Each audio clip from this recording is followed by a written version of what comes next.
Welcome to Tamil சுவாசம். இன்னைக்கு நம்ம பார்க்க போகிறது மேகி கோரிங். வாங்க பார்க்கலாம்.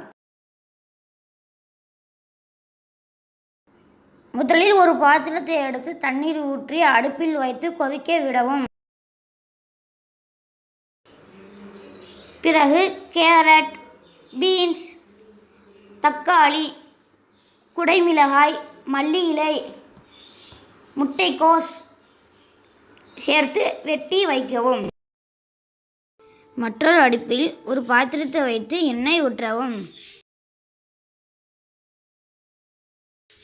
கொதிக்கும் தண்ணீரில் மேகியை போடவும்.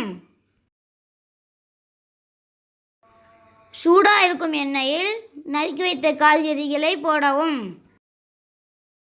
இப்பொழுது அந்த மேகி நன்றாக வெந்திருக்கும். பிறகு அந்த மேகியை வடிகட்டவும்.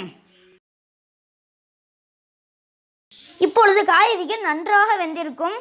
பிறகு முட்டையை ஊற்றி நன்றாக கிளற வேண்டும். இப்பொழுது நாம் வடிகட்டி வைத்திருந்த மேகியை இதில் போட்டு பிறகு மேகி மசாலாவையும் போட்டு நன்றாக கிளறவும்.